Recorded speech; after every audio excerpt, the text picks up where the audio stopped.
All right, good morning, everyone. Thanks for joining. So as mentioned, I'm Thomas Johnson-Kaiser. I'm an engagement and project manager with our Connected Automated Vehicle group at MnDOT. And today I'm just going to be covering kind of when we say connected automated vehicles, what I mean by talking about that, more commonly referred to as self-driving cars. So we'll get into that, kind of cover what you'll be seeing in your vehicles or other vehicles on the roadway today and potentially in the future, and then what Minnesota is doing to prepare for this technology as it continues to advance. So before we get too far into things, just want to get a feel for the audience here. So ask you all to raise your hand here. So want to know how familiar you are with connected automated vehicles. How many of you would say you know a lot or an expert? Perfect, that's what I was hoping. No experts in the group. How many would you say you know a little bit? Maybe you've heard about connected automated vehicles, maybe know a little bit? And how many of you are like, I have no idea what this guy's talking about, completely unsure? Okay, a little bit. That's great. And then what are your general feelings about when I say connected automated vehicles or self-driving vehicles? How many are excited, really positive feelings? Okay. How many are neutral, not quite sure how you feel yet? How many are concerned or skeptical about self-driving vehicles? How many, is anyone both, maybe both positive or excited, but also concerned? Yep, we get a lot of that. So thanks for that. Yeah, so we at MnDOT, we really try and hear from the community and hear from Minnesotans about their thoughts and feelings about self-driving vehicle technology, and also be educating folks. So we hear a lot of similar things that we just covered a little bit, that some people are really excited about self-driving vehicles and think that they could really help with improving traffic or safety. Other people are more concerned about it, or other people feel like they don't have enough information yet. So we're trying to continue to share information about where this technology is and where it's going. So before we get too far into it, just want to give a high-level overview of when I say connected automated vehicles, what I'm talking about and how it works. So there's two sides to it. The first is the automated vehicle side. This is where there's technology that's used to perform driving functions like steering, accelerating, braking. So just going to cover here, you can think of this orange vehicle on the screen as an automated vehicle, and just at a really high level, some of the technology you may see on some of these vehicles. So these vehicles might have sensors that identify other road users like people, bicyclists, or other vehicles around them. They often use GPS to help them know where they're positioned in the roadway. You'll see a lot of cameras on vehicles. These cameras will help the vehicle see, so the eyes of the vehicle, other vehicles traveling in front or around the vehicle. A big thing these cameras also look for is the lane lines on the road, to understand where the vehicles are in the roadway. And this is kind of what it might look like inside an automated vehicle. You might have you see the bigger screens in the vehicles these days that provide this information.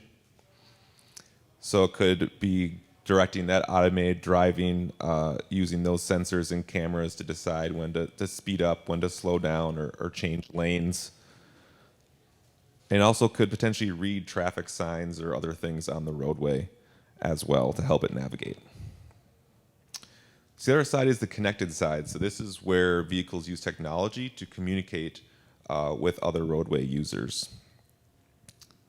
So once again, we have our orange vehicle here that can serve as our connected vehicle. Just want to briefly highlight a few of the pieces that you could see in connected vehicles. So there could be technology that could communicate with other roadway users like bicyclists, their cell phone that could be connected to the vehicle to let them know where those bicyclists are. There's connected signage, so the vehicles could, using technology, be connected to the traffic signs to know what the speed limit is or other aspects that might be on the road. Traffic signals are a big area where there could be connection. So using the walk button would let a vehicle know that there might be a pedestrian or someone looking to cross the street. be connected to the signals to know, red, yellow, green, what the signal is, when it's going to change, to help with that communication. It could be communicating with other vehicles so they know where they are on the roadway, and when they're speeding up, braking, or turning. More with cell phones, so it could be a bicyclist, it could be a pedestrian that it could be communicating with, making that connection to understand where those pedestrians might be near.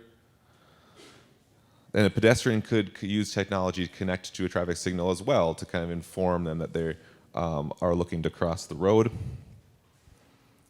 And then things like satellites could help with GPS, that positioning that we talked about previously. And then internet connection can help with data transfer or gain a lot of this real-time information to the vehicles. So based on that really high-level overview, how many of you feel like you either ridden in or driven a connected automated vehicle? A few, okay. So there are technically 6 levels when we talk about connected automated vehicles, and I would venture that after we go over this, maybe more of you than you think have ridden or driven a connected automated vehicle. So just going to go over this really high level and talk about kind of where we are currently and what we're seeing on the roadways today and where we're potentially going in the future. So level 0, this is really has no high-level automation, so there might be some warnings, some momentary assistance, so things like automatic emergency braking or that lane departure warning you might see on vehicles. Then you get into level 1 and level 2, and this is where pretty much every new vehicle that you could find in the last couple years is a level 1 or level 2 vehicle. So level 1 is where the vehicle is able to perform either one kind of function at a time, so either steering or braking or accelerating to help support the driver. So really common technology you'll see for this is adaptive cruise control or lane centering. So a lot of vehicles have this, and a key thing to note with this level 0 through 2, these are all driver support features. So they're not driving the vehicle, they're just intended to support the driver. Level 2 is where the vehicle can perform 2 of those things at once. So maybe lane centering and adaptive cruise control. So it could be performing the braking and accelerating while also the steering of the vehicle at the same time. So you see a lot of new vehicles these days are considered level 2 vehicles because they're able to perform those driving functions. Like I have a 2021 Subaru Crosstrek, and that is technically level 2 vehicle. So even something that's not, a Tesla or something incredibly fancy could still have that level 2. So that's where we're seeing most of the technology today. Even vehicles like Teslas that people talk about are really just in that level 2 of driver assist, not the self-driving. So we're just starting to see a couple manufacturers publicly release up to level 3, and this is where you could get into that scenario where people still need to be paying attention and be able to take over immediately to the vehicle, but it could be self-driving for a period of time. So we're just starting to see some level 3 vehicles out there, so not very common and will be slow to progress. There are level 4 vehicles that are more in the testing demonstration phase, and this is where they are completely self-driving, but in certain situations. So I'll get into a few demonstration projects that we've done here in Minnesota that are with level 4 vehicles that can perform that self-driving just in certain scenarios.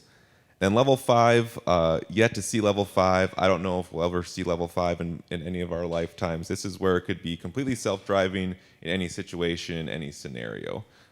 So this would be, you get out of your house, you say, I want to go anywhere, and it would drive you there. So the technology is still very far away from that, so that reality may not be in any of our lifetimes. So now I'm going to touch on a little bit more in depth of some of those driver assist features that are most common and I think could potentially be most beneficial for folks. One thing to note with all this technology is every manufacturer, every vehicle, make, model, year, the technology is slightly different for all these vehicles. So that can be very challenging for folks to understand what their technology is in their vehicle and how to best use it. But there are some resources. So this mycardoswhat.org is a great resource where you can enter in your vehicle, the make, the model, and it'll kind of give you an overview of what the technology is in your vehicle to help you understand how to best use it. As always, reading your manual for your car is a great way to understand, but that's not always the most fun thing to look at is reading through the thick manual. So this is a great resource where you can look up your vehicle and see what technology is in there. So I'm just going to show a few quick videos that kind of highlight 4 technologies that I think are very useful and could be beneficial for folks with these driver assist technologies. So we'll go lane departure warnings, forward collision warnings, blind spot warnings, and then adaptive cruise control. Lane departure warning systems track a vehicle's position within a lane, usually with a camera mounted on or near the rearview mirror. If the system determines a vehicle has or will inadvertently stray out of the lane, it alerts the driver. Most systems consider the movement unintentional if the driver doesn't use the turn signal. Alerts vary and may include a sound, a vibrating seat or steering wheel, and a visual warning. Lane departure prevention systems help direct a vehicle back into the lane through light steering or braking.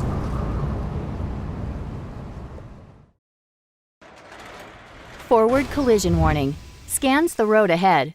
The forward collision warning feature monitors the traffic ahead and may detect if you're about to crash into another car. If the system detects that a hazard is in your path, it warns you to brake with flashing lights, warning tones, and other visual alerts displayed on the dashboard or windshield. Brake or steer to safety, and always use a safe following distance, at least 3 seconds, to reduce the risk of a crash. No more. Drive safer. Visit mycardoswhat.org. Monitoring helps you see what's in your blind spots. The blind spot monitoring feature alerts you when another vehicle enters your blind spot. A warning icon lights up in the side mirrors or on the windshield post, also known as the A-pillar. If you engage the turn signal, the warning icon will blink, and you may also hear an alert. Always look over your shoulder and use turn signals before changing lanes. No more. Drive safer. Visit mycardoswhat.org. Cruise control has been around for a long time now. Do you think you know which was the first production automobile to use a speed control system? I'll give you a minute to try to think of the answer, but you're going to be wrong.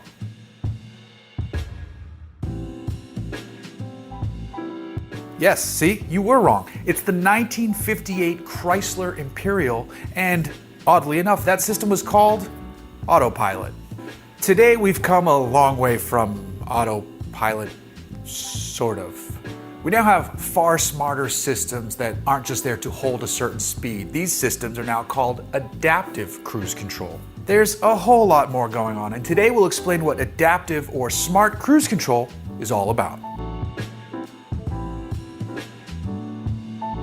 Adaptive cruise control, or ACC, is cruise control that's gone to college. It uses a multitude of sensors to determine how fast you're going, how fast traffic around you is going, and how close you are to the vehicles around you. Some of this sensor-driven data is derived from cameras, lasers, and radar. The ACC-equipped vehicle is receiving information in all directions, and it takes that info and determines if it's safe to go the speed which you've asked of the vehicle when you set the cruise control, or if it should slow down, say for slowing traffic ahead of you. Some systems are even considered predictive in that they are thinking ahead as to the actions of the cars around you before you even notice what's happening. And other systems utilize map data to know a curve is coming up, and they can slow the vehicle a bit if needed if, say, you set that cruise control a bit too high. Quite simply, adaptive cruise control adapts to the changing traffic environment around you. It's smarter than standard cruise control, and some systems are smarter than others. Tesla's Autopilot and Cadillac's Super Cruise, for example, allow you to take your hands off the wheel in certain situations. The car can operate the steering wheel in those situations, but you're still required to pay attention and take the wheel at a moment's notice, and those systems will alert you when you need to do so. Subaru's EyeSight is another great system, which is part of its larger suite of safety features that help keep you moving and adapting to changing traffic conditions. Lots of automakers offer models with adaptive cruise control systems at all price points in their lineups, and they're getting more refined and smarter every day. They're not a replacement for your eyes on the road, but they can help make your morning commute less stressful and more efficient when used properly.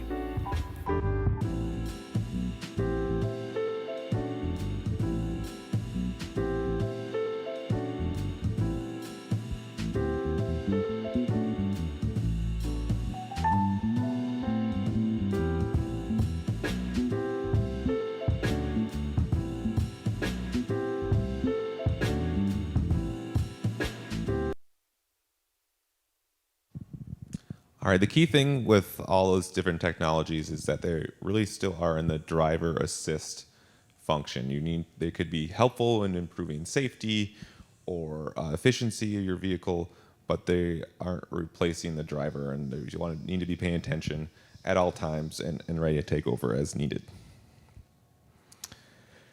So I'm going to transition a little bit into what Minnesota is doing to help prepare for this technology. So this technology is rapidly moving, and so we want to make sure that there's a few things in mind that the government can help assist with. One is safety, and two is equity. So making sure that these vehicles, these technology providers have safety in mind and equity in mind when they're releasing this technology. So as part of our Connected Automated Vehicle group at MnDOT, we work with a number of partners. There's actually an executive order that was originally done by Governor Dayton and then renewed by Governor Walz to form a governor's advisory committee on connected automated vehicles. So gathering a group of leaders throughout the state to help plan and prepare for this technology. We have other groups throughout the state that are bringing together experts and thought leaders and advocates for different subject matters in this technology, called our Innovation Alliance. And then we have an interagency CAV team, which is getting all of the Minnesota state agencies together to discuss how this could impact our work. We have a few guiding documents like our strategic plan or our guiding principles that help guide this work. And then we have a number of projects and programs. I'll highlight a few of these that are helping us prepare for this technology in Minnesota. So you might be thinking, why Minnesota? Why is the MnDOT and the state of Minnesota caring about this so much? So there's a few reasons why we're really looking into this.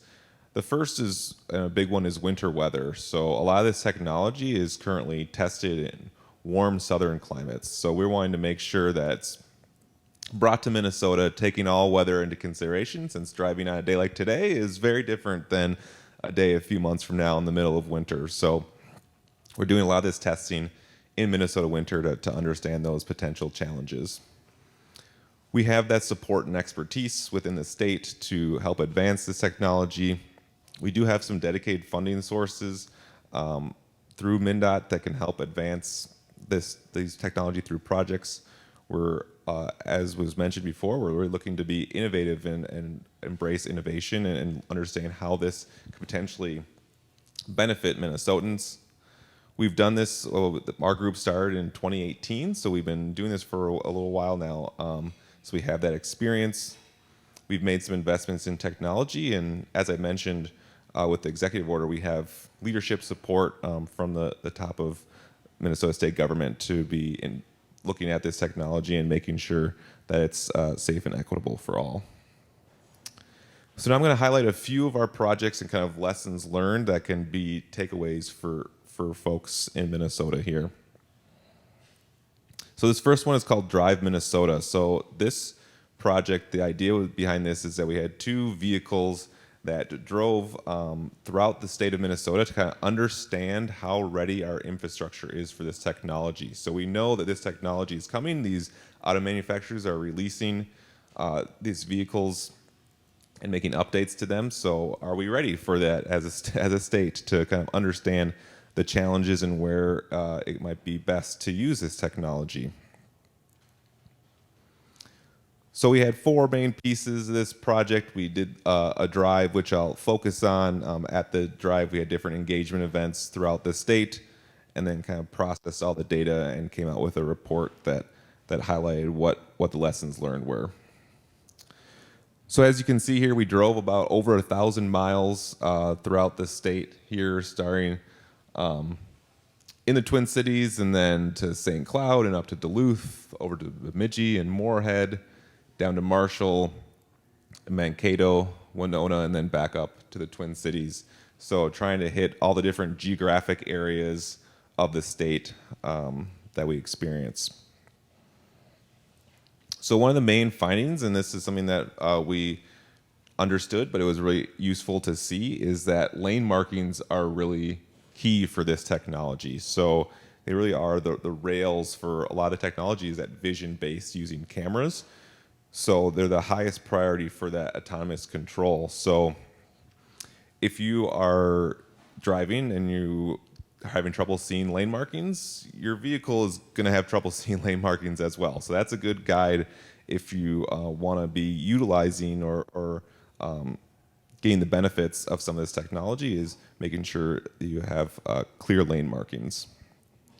There are ways to that some vehicles and technology can get by without lane markings, but that can be much more expensive, doing pre-mapping or things like that can be a challenge for a lot of areas to do. So lane markings is where a lot of vehicles rely on.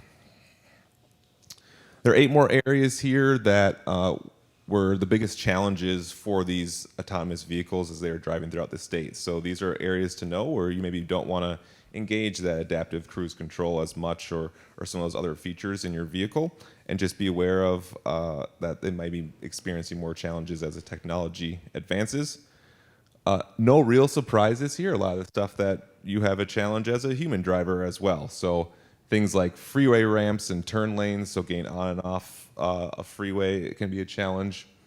When there is that poor lane marking condition or visibility, as we were just talking about, when there's construction or maintenance and there's changing traffic patterns due to construction. Poor contrast, so driving directly into sunlight or things like that can be a challenge. Really tight curvature on the road, extreme shadowing, so if you're driving in parts of Minnesota where there could be heavy tree line on the road and then kind of going from shadow to light frequently on the drive. Weather conditions like fog. This drive did take place in the summer, so there was no snow or icy conditions, which I'm sure would be on there as well. And then unique traffic areas, like if you've been up on 94 West, kind of by Albertville, there's a MnDOT testing area that can propose some challenges. So I mentioned we have done a number of demonstration projects here in Minnesota with level 4 self-driving vehicles. I just want to highlight really briefly what we've done and kind of where we're going.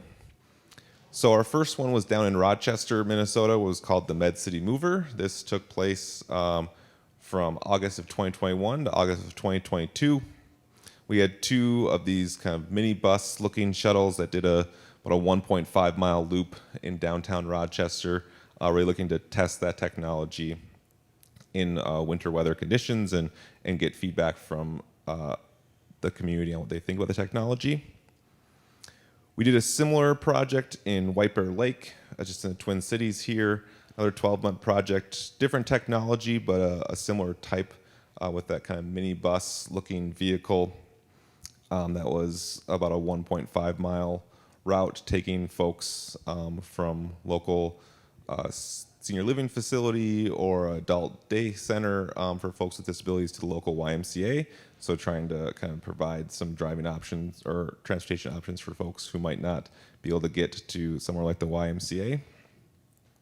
And the last project is currently ongoing up in Grand Rapids, Minnesota. So if you're ever in Grand Rapids, definitely recommend you check it out. This was originally an 18-month pilot. This one is quite a bit different than the first 2, where we have 5 of these Toyota Sienna vehicles that are outfitted by a company called May Mobility out of Michigan with a lot of technology to make them self-driving. And this is different, one, because it's in a rural environment, and two, because it's more point-to-point and on-demand. So think about it like a Uber or a Lyft where you use an app to request a ride.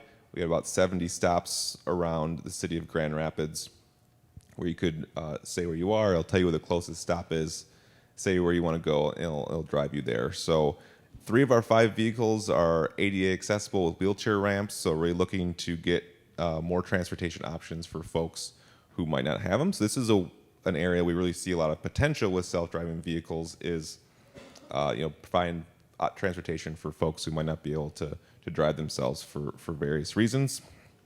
As I mentioned, it was originally an 18-month pilot. We just recently received federal funding to extend it for another 3 years, so it'll be up there for a while. So if you're ever in Grand Rapids, that's called Go Marty. Definitely encourage you to check it out and take a ride. And we have pre- and post-ride surveys, always looking for people to share their feedback and what they think. So I just want, yeah, go ahead.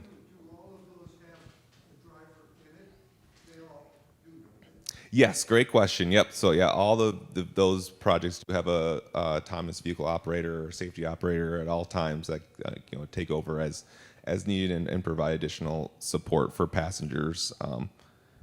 Yeah. So all those products do.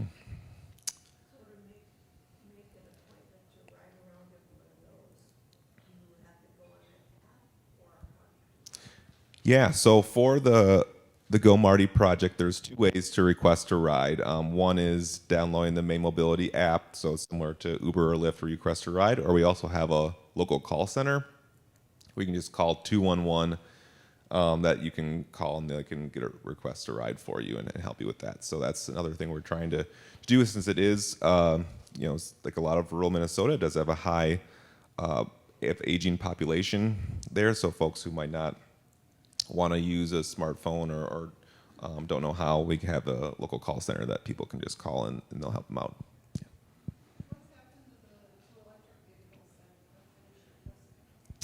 Yeah, so those vehicles, they were basically leased by MnDOT to use, so we're not positive, but I'm sure the companies that own them probably just moved them on to another demonstration project.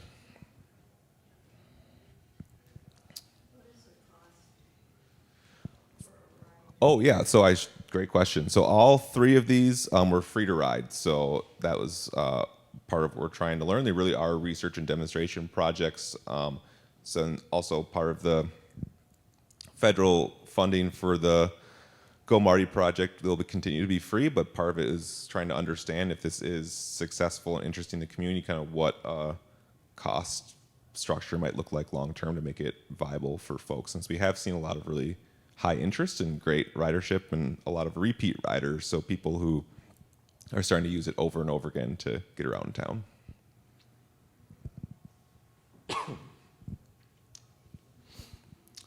So a few key takeaways I want to have you all take from today. The first is know your car or whatever car you may be riding in.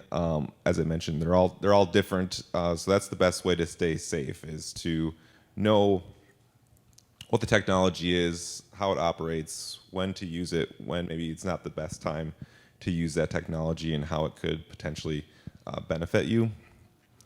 The second is safety first. So we see a lot of potential in this technology to improve safety. We've seen really high levels of traffic fatalities in the last few years. Luckily, that seems to be slightly declining this year, but really an opportunity for this technology to help with safety on the roads. But if that's when it's used correctly and rolled out in an appropriate way. So that's a big focus for us.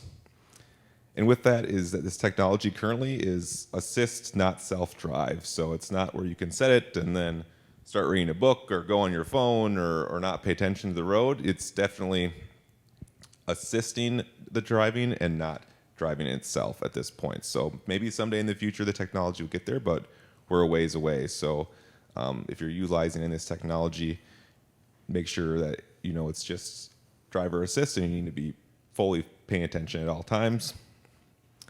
And lastly, MnDOT and the state of Minnesota is really working to advance and inform this CAF technology. We see a lot of potential benefits, but there could be a lot of potential challenges as well. So want to make sure that it's rolled out with safety in mind. So to kind of close here, I had a few kind of questions now that I've gone over my presentation, and I'm happy to take any other questions or thoughts that folks have. But the kind of two prompts I have on here is, now that you've known a little bit more about it, what excites you about this connected automated vehicle technology, or what maybe potential concerns that folks have. We're always looking to hear from folks on their opinions on this. So yeah, with that, I'm happy to take any questions or any thoughts from folks. Is there some kind of future requirement for automobiles sold in the state to have certain functions on them? You listed about 5 or 6 things one could do, but if you don't pay for them, and they're not included in the package, probably a lot of people won't have them. Yeah, it's a great point. And currently there is no legislation around requiring any of this technology, or even the current legislation on if a driver is required is vague in Minnesota law. So our interpretation of the law currently is that driver is required at all times. So if there did get to a point in the future where the technology is there, where we maybe wouldn't need an operator behind the wheel, that would probably require a change in Minnesota law. There are some states that currently have vehicles on the road that people can request and get into that have no driver. So it varies by state. So that's something that we're trying to look at and understand, is kind of what potential legislation would make sense to if there's any of this technology that would be required, or make things more clear for folks. So it's still changing so quickly that, and there hasn't been much movement in the legislature around that yet, but that's something that MnDOT is definitely looking at, is what kind of legislative impacts around current laws or regulations that potentially need to change. I watched a program where they talked about even the big trucks that are out on the roads, and then there are trucks that are actually using this system. Are they allowed to come in Minnesota? Do they have to have special permission? Yeah, that's a great point. And there actually, guess, is the one piece of legislation that we do have where, if it's often called truck platooning, where multiple trucks are working together, or maybe one truck is following another leader truck, that they can travel more closely, or potentially in the future not have a driver in that second vehicle. But so Minnesota, the current laws in Minnesota or guidelines is that they need to register with MnDOT and the Department of Safety to operate in Minnesota for that truck platooning. There has been a couple that have done that, so is a little bit that going on that we know of in the state. But a lot of this is happening, long haul travel, that they could just be passing through Minnesota, and it'd be pretty hard for us to know if it's happening. So there's a few we know of, but it's definitely possible that it's happening more than we know of if folks aren't doing that registration process. I guess what excites me is really more the automated vehicles, because the mission of SCS is really about keeping people independent as long as they can safely be so. And one of the biggest barriers to that is transportation. So, the automated vehicles, to me, for the senior population would be really important, but obviously have to be safe before we can do it. And I guess what concerns me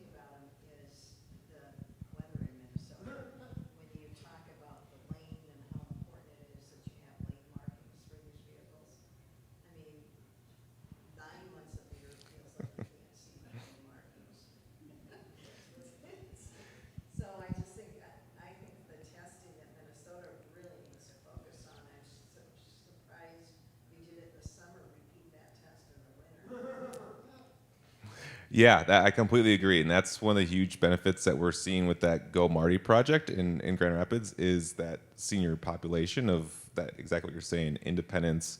That's what we heard from the community. We did a lot of community engagement, and initially we were thinking they'd operate, during the day, but what we heard is people want them on evenings and weekends, so they want to be able to get around, see family, go to dinner, whatever they may want to do, and they don't have that independence. So providing that additional transportation option, especially in places like rural Minnesota where there's limited public transit or other options, where we hear from folks it's costs them over $100 to, if they are in a wheelchair, to go somewhere just for a 2-hour play or something. It's going to cost them over $100, which is crazy. So yeah, even to a doctor's appointment, exactly. So providing those more transportation options, that's a huge potential benefit we see for this as well. And completely agree on winter as well. That's why we're doing this. We did actually see a lot of great improvement in that first winter up in Grand Rapids from the beginning to the end of winter of how they're able to operate. And we've made a number of changes, and we're excited to see this next winter kind of how those changes perform. But yeah, the technology definitely can still struggle in some aspects of winter, as you can imagine, but making strides because, yeah, if they're going to be successful in Minnesota, it has to operate in winter. Well, and your first two pilots were more from existing facilities where seniors are congregated. And to me, it's the independent that's really important because they have such limited options for transportation. Yep, for sure.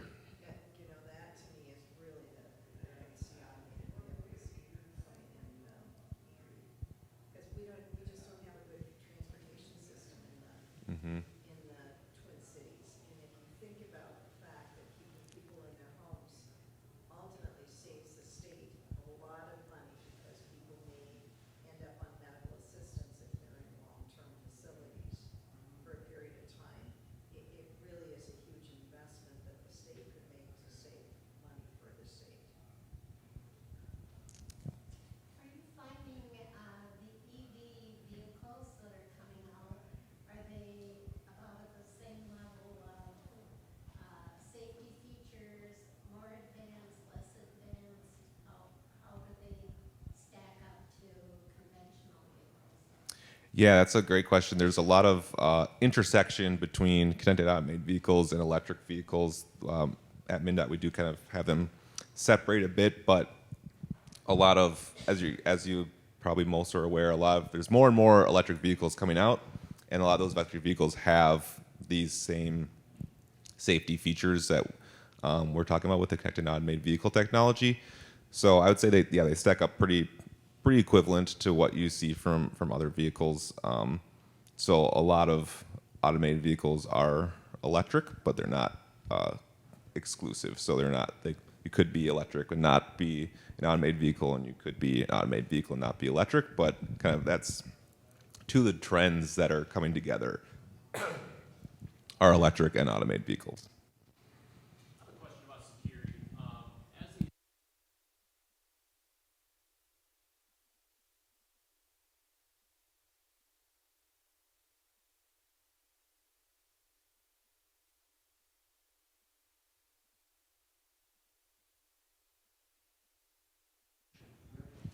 Yeah, that is one of the major concerns about kind of this technology, and like you mentioned, all technology. And as I mentioned, we kind of had different groups focusing on different aspects of this, and one of them was connectivity and data and that security aspect. So it is a challenge. I think that's part of what we have to work closely with these vehicle manufacturers on to kind of understand what security they have, and kind of people can understand what they're signing up for with their data when they're providing it to the vehicle. So yeah, there's not a great answer right now in terms of how to ensure that protection, but it's like a lot of areas right now that's a major concern. Now I'm thinking something sort of similar. They have these self-driving vehicles in Europe, and so far the problem is just people pranking them. They'll do things like just put a traffic cone in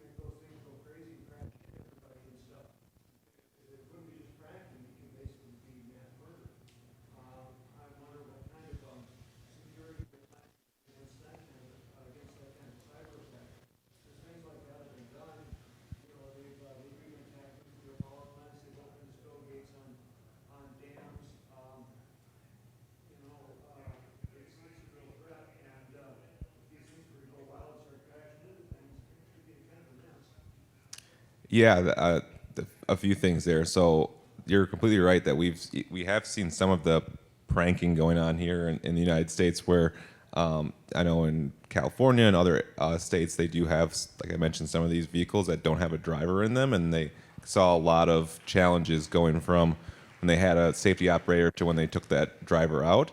And so personally, that's what I see. There is always going to be a role for an operator of some kind in these vehicles, whether it is be able to take over if things seem challenging or unsecure for some reason, or if there is someone who is pranking or not trying to mess with the vehicle, but also for things like assistance for passengers. So with these vehicles that have wheelchair ramps or can transport people with mobility challenges, being able to assist them and be able to provide that level of safety and security there is a huge role. So it's kind of trying to have that balance of there is a benefit of the self-driving nature and potentially not having an operator, but I think there still is a major role for the operator as well. It might just be different than what they're seeing now. So there's a lot of concerns that have to be considered, and these are all the types of things that we're looking at, and it's still very early on and understanding all these different technologies, and that's a huge challenge. Is every vehicle is a different type of technology, so how to prevent all the different potential challenges. You talked several times about needing new technology to take our vehicles to the next level. Could you tell us what kind of technologies we're missing, or that are deficient, or that we haven't even thought of? Is there stuff we haven't even thought of yet that we need to think about to get this to move forward? Yeah, a few things. So, kind of first, what we have talked about a little here is that reliance on the lane markings, and so the kind of gap between there is the possibility to operate without relying on the visual of lane markings, but it's currently very, very expensive to do that. So that some of the technology is there, it's just at a level of cost that it's not feasible to roll out widely. So kind of getting that cost down as the technology goes on. And one major thing, kind of talking before, we were talking about independence of folks and living on their own, is that ability to go door to door, where right now it takes a lot of mapping for this technology to have predetermined routes. So it would just be a high level of cost and time to be able to map to every single person's door to be able to take them where they want to go. So I think that's another big barrier to this technology rolling out more, is having that self-driving from a door-to-door aspect for folks. And then another one is speed. So a lot of these technology companies do operate at low speeds. So that's they're slowly increasing the speeds at which they can operate. So that is another barrier to having it be rolled out more, is a lot of these vehicles currently operate, 30, 35 miles an hour as a max speed when they're kind of full in that level 3, level 4 technology for the automated vehicles. So that's something over time that they're continuing to work on, is that higher levels of speed. All right, well, I think we're at time here. Don't want to delay anyone from lunch. So happy to take any more questions people have afterwards, but really appreciate all your great engagement, and feel free to reach out to me or anyone at MnDOT in our group. We're always happy to answer questions and talk to folks about this. So thank you so much.